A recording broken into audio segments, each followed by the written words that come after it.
తెలంగాణ ప్రజలందరూ కూడా నమస్కారం.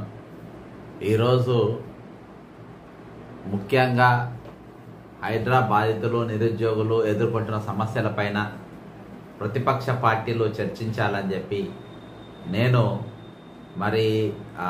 బీజేపీ నాయకులను ఆపోజిషన్ లీడర్ అయినటువంటి మహేశ్వర్ రెడ్డి గారిని కలిసి ఆయనను హైడ్రా ఏ విధంగా మున్సిపల్ చట్టాన్ని ఓవర్టేక్ చేసింది, ఏ విధంగా పంచాయతీరాజ్ చట్టాన్ని ఓవర్టేక్ చేసింది, ఏ విధంగా ఇరిగేషన్ జీవోలను తుంగలోకి తొక్కి, ఏ విధంగా రెవెన్యూ చట్టాన్ని తుంగలోకి తొక్కి ఈరోజు వాళ్ళు కాంగ్రెస్ పార్టీ 2013లో తెచ్చినటువంటి ల్యాండ్ ఎక్వేషన్ యాక్ట్ను ఏ విధంగా తుంగలోకి తొక్కి ఈరోజు బుల్డోజర్ వేసుకపోయి పేద మధ్యతరగతి వాళ్ళ ఇండ్లను ఏ విధంగా కూలగొట్టిండ్రు అని చెప్పేసి మనందరం కూడా చూసినాం.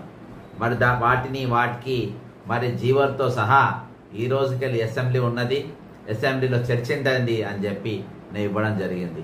అంతేకాకుండా కేటీఆర్ గారికి కూడా నేను స్వయంగా ఆయన కార్యాలయంలో కలిసి డాక్యుమెంట్స్ జీవోస్ అన్ని ప్రూఫ్స్ ఆయనకి ఇచ్చిన ఖచ్చితంగా మాట్లాడతానని చెప్పింది.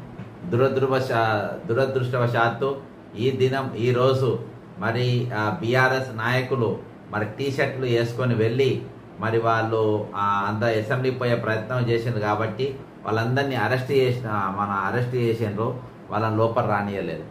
అదే రాహుల్ గాంధీ గారు కూడా ఈరోజు నేను ఆపోజిషన్ పార్టీకి స్పోక్స్ పర్సన్ లెక్క మాట్లాడుతున్నాను, కానీ ఈరోజు ముఖ్యంగా మాట్లాడడానికి ఎందుకంటే పార్లమెంటరీ వ్యవస్థకు ఒక రూలు, అసెంబ్లీకి ఒక రూల్ ఉందా, రాజ్యాంగం అట్లా వేరు చేసిందా అనేది ఒకటి. ఈరోజు హైడ్రా సబ్జెక్టు, అంతేకాకుండా నిరుద్యోగులై 2 లక్షల పోస్టులు ఇచ్చినా అని చెప్పేసి ప్రియాంక గాంధీ గారు చెప్పిండ్రు. సంవత్సరం లోపే నింపుతామని చెప్పి ఆమె చెప్పిండ్రు. శ్రీధర్ బాబు గారేమో లేదు 5 సంవత్సరాలకు అని చెప్పేసి శ్రీధర్ బాబు గారితో రేవంత్ రెడ్డి గారు మాట్లాడిచ్చిండ్రు. ఈరోజు మనం చూస్తే ఈరోజు ఈ 2 అంశాలు కూడా చర్చకు రావాలని నేను కోరుకున్నా. అంతేకాకుండా ఈ అంశాలపైన అక్కడ తక్కిన ఎమ్మెల్యేలకు కూడా కరపత్రాలు ఇద్దామని చెప్పేసి నేను హైదరాబాద్లో కూడా పిలుపునిచ్చుంటిమి. అసెంబ్లీకి వెళ్ళాలని అనుకున్న సందర్భంలో పోలీసులు క్రింద మా అపార్ట్మెంట్ మొత్తము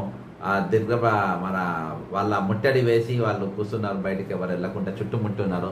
కాబట్టి ఏదేమైనప్పటికీ ఒకసారి అసలు ఆ రెండు వ్యవస్థలు ఎందుకు, 2 తీర్ల ఎందుకు ప్రభుత్వం వ్యవహరిస్తుంది అనే దానికి ఒకసారి మనం చూస్తే ఈరోజు రాహుల్ గాంధీ గారు ఆయన బాజాబ్తా ఈరోజు టీ-షర్ట్ వేసుకొని అక్కడికి వెళ్ళిన పరిస్థితి. ఇగో రాహుల్ గాంధీ గారు ఎమ్మెల్యేలు ఇది ఈరోజు ఇంకా చాలా విచిత్రాలన్నీ ఈరోజు మీకు చూపెడతా. ఇగో రాహుల్ గాంధీ గారు టీ-షర్ట్ వేసుకొని పోయారు. సేమ్ బీఆర్ఎస్ వాళ్ళు కూడా టీ-షర్ట్లు వేసుకొని పోయారు. ఈయన అదాని కోసం వేసుకపోయాడు, అదాని మోడీ ఒకటని. వీళ్ళు రేవంత్ రెడ్డి అదానితో ఉన్న స్టిక్కర్ వేసుకున్నారు. ఆయన లోపలికి రానిచ్చినప్పుడు వీళ్ళు ఎందుకు రానియలేదు? సరే, నా బాధ ఏంటనంటే వీళ్ళు లోపల రానియలేదు అనుకో, లోపల ఈ అంశం పైన 2 మండుతున్నటువంటి ఒక 2 సబ్జెక్ట్స్ పైన ఈరోజు చర్చ జరగకుండా ఆపిండ్రు కదా అని, అది నా బాధ. వాళ్ళని లోపల రానియలేదు, వాళ్ళు అరెస్ట్ చేయలేదని కాదు. ఈరోజు నేను కూడా హౌస్ అరెస్ట్లు ఉన్నా కాబట్టి ఏమేమైనప్పటికీ మాకు ఇది అలవాటే అయిపోయింది. ఇప్పుడు హౌస్ అరెస్ట్లు ఇది నిరంతరం జరిగే ప్రక్రియ. ఇక వాళ్ళు అదే టీ-షర్ట్ వేసుకొని రాహుల్ గాంధీ గారు కూడా సేమ్ అట్నే వేసుకొని ఇప్పుడు ఈయనది తప్పెట్లయితుంది, ఈయన రాంగ్ ఎట్లయితుంది. అసెంబ్లీ స్పీకర్ గారు, మీరు పార్లమెంట్కి ఒక ఉత్తరం లేకుండా రాష్ట్రపతికి పెట్టండి అంటే దానిలో అనుమతించవచ్చు, ఈయన అనుమతికి లేనికని అని దేనికోసం అరెస్ట్ చేసిండ్రు ఒకటి.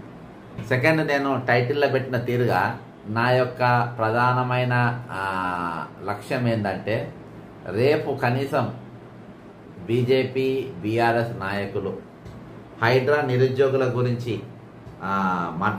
మాట్లాడాలి, చర్చ జరగాలి అని ఈరోజు అందరూ కూడా కోరుకుంటారు.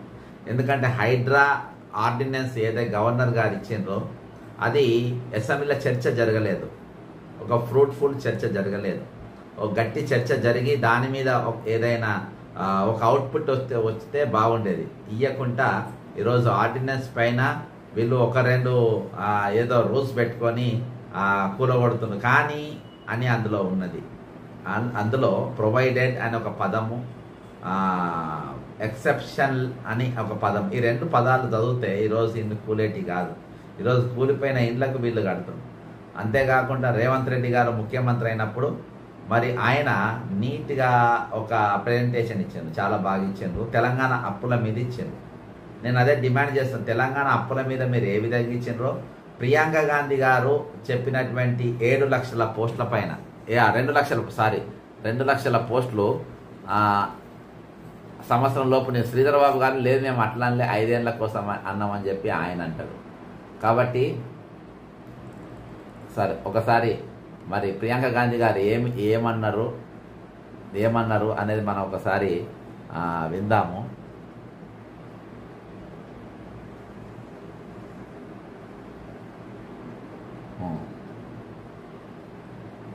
ప్రియాంక గాంధీ గారు వాయిస్ నేను మహారాష్ట్రలో ప్రచారం చేసినప్పటికీ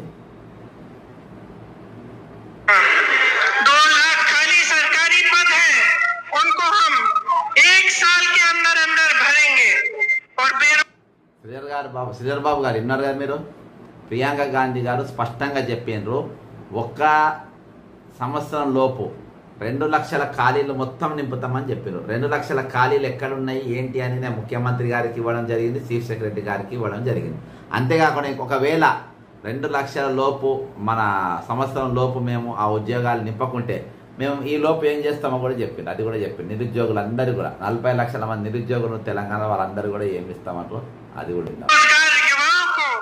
4000 रुपए प्रति माह बेरोजगारी का भत्ता मिलेगा.